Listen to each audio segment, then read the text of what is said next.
This is Philip C. Clarke in Washington. Amid the euphoria of détente, few Americans are aware that the Soviet Union is waging a global conflict against the U.S. and its Western allies. The Soviets call it a world system strategy, and they are striving for superiority in all areas of conflict, from local wars of national liberation, so-called, to political, economic, and psychological struggle. Professor Raymond S. Sleeper of the University of Tennessee's Department of Cybernetics says Russia's Leonid Brezhnev himself has drawn a balance sheet on how the Soviets are doing. Chairman Brezhnev, at the 25th Party Congress meeting in Moscow last month, demonstrated that he was very pleased with the progress of the Soviet Union in their world system strategy. He reported in a 4.5-hour talk on over 40 major accomplishments since 1969. Let me cover a couple of these. And I quote, "The cause of freedom and independence have triumphed. Soviet people are proud of the fact that they rendered aid to Vietnam in its struggle against the imperialist invaders. The victory of Vietnam has opened up fresh opportunities in the whole of Southeast Asia. It has been a glorious victory," said Chairman Brezhnev. Professor Sleeper cited Brezhnev's boasts of Russia's rise in world naval power. Since 1969, the Soviet Navy has expanded its operations all over the oceans of the world. The Soviet Red Navy started operating in non-Russian waters in 1964, seriously, about 5,000 ship days that year. In 1975, they operated over 50,000 ship days in non-Russian waters all over the world. And Red Naval Power now has the capability of challenging American or Western use of the seas anywhere in the world. He concluded his 4-hour speech by saying, "The Soviet policy of detente with the United States has been the most successful foreign policy in the history of the Soviet Union. It must be continued at all costs. Now it's time we Americans face this Soviet threat squarely. It is time to heed the words of Solzhenitsyn, who told us, in order to stop the Soviet globalism, we must not give an inch. Not a single inch." And he added, "You Americans have a fantastic spirit, but your leaders are not using it. Why don't you use your spirit to stand up for freedom in the world? No one else has the power to do it." Professor Raymond S. Sleeper. This is Philip C. Clarke in Washington. This has been the American Security Council's Washington Report of the Year. For a transcript of today's program or a free copy of the current Washington Report newsletter, write to the American Security Council Press, Culpeper, Virginia.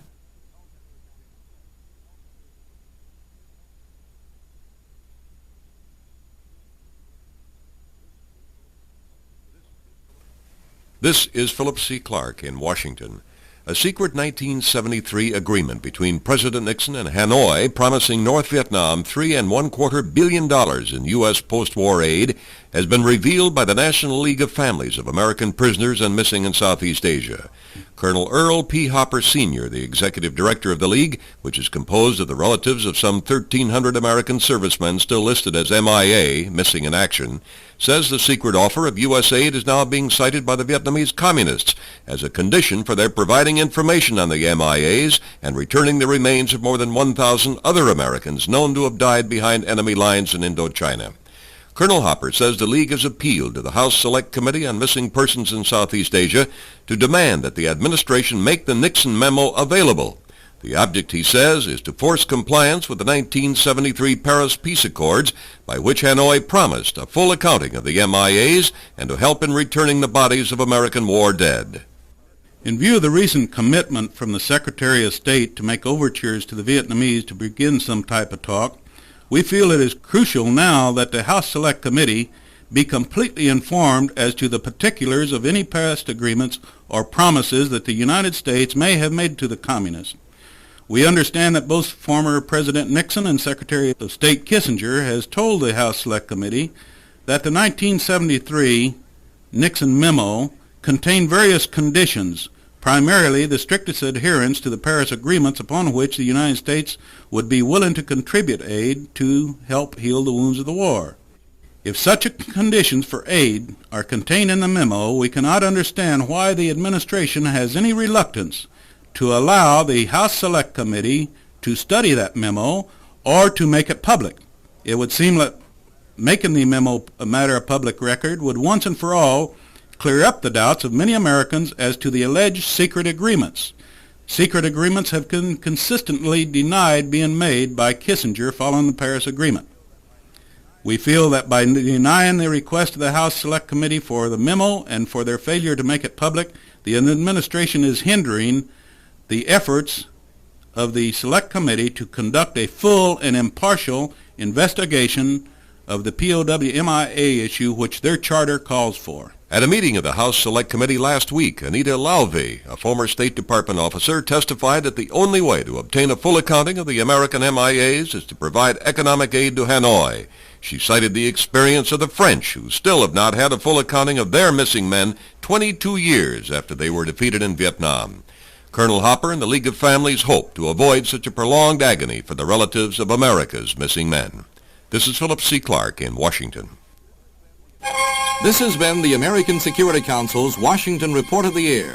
For a transcript of today's program or a free copy of the current Washington Report newsletter, write to the American Security Council Press, Culpeper, Virginia.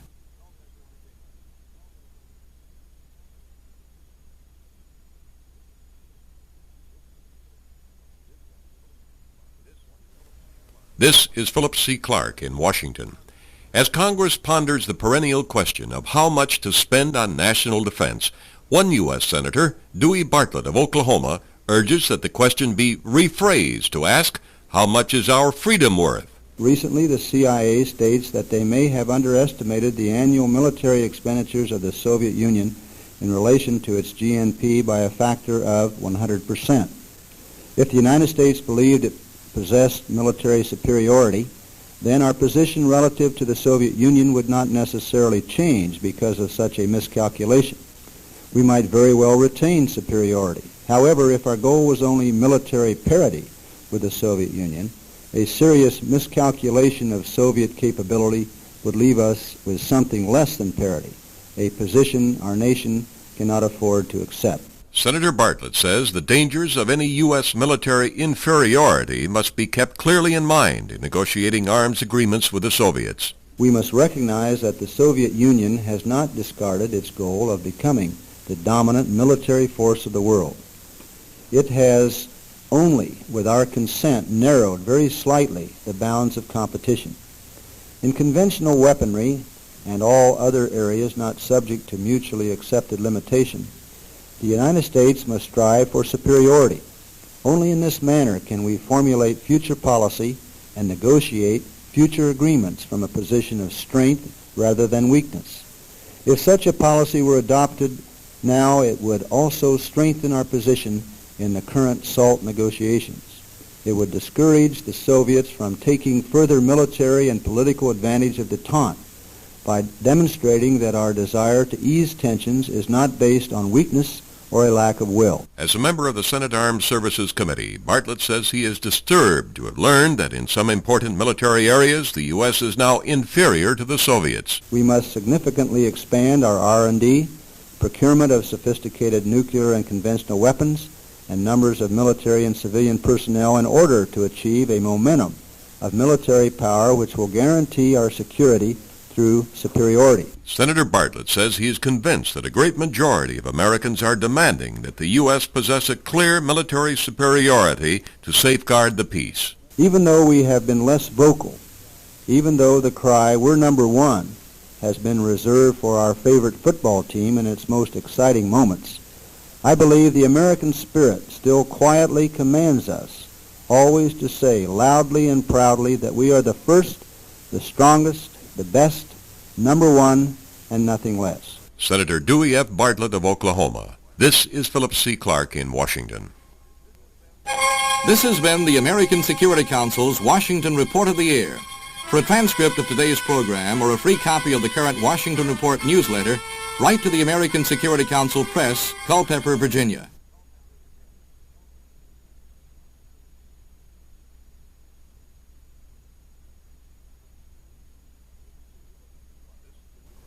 This is Philip C. Clarke in Washington.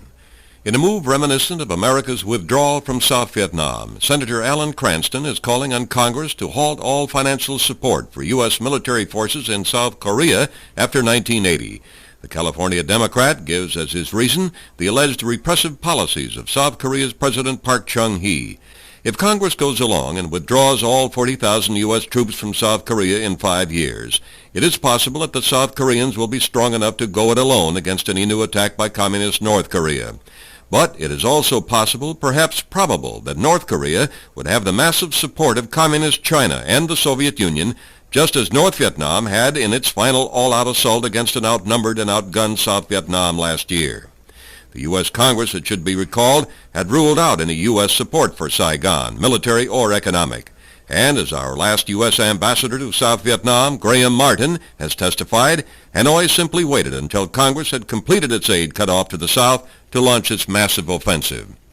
With the last U.S. forces withdrawing from Thailand and only a handful of Americans remaining on Taiwan, our remaining allies in Asia are understandably worried over their future freedom and independence.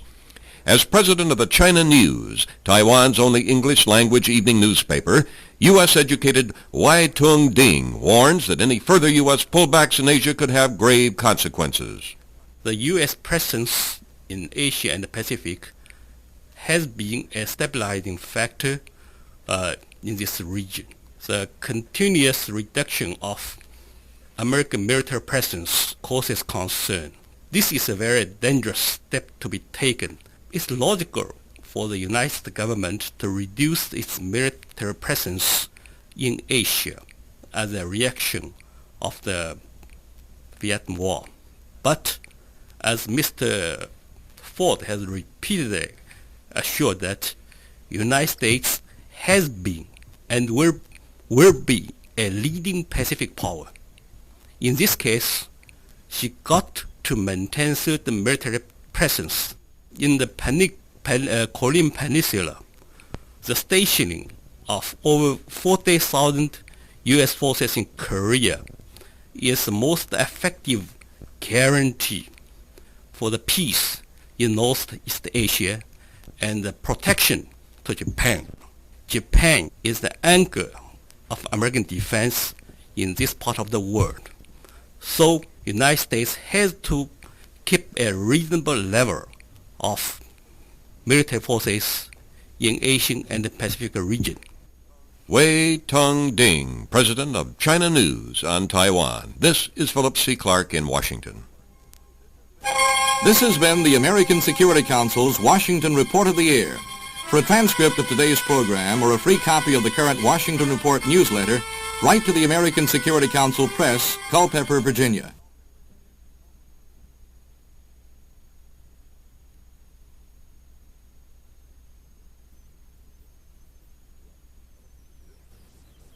This is Philip C. Clarke in Washington. The question in the mind of many Americans these days is, what if there's another war in the Middle East? Could it be contained, or would it involve the United States in a wider world war?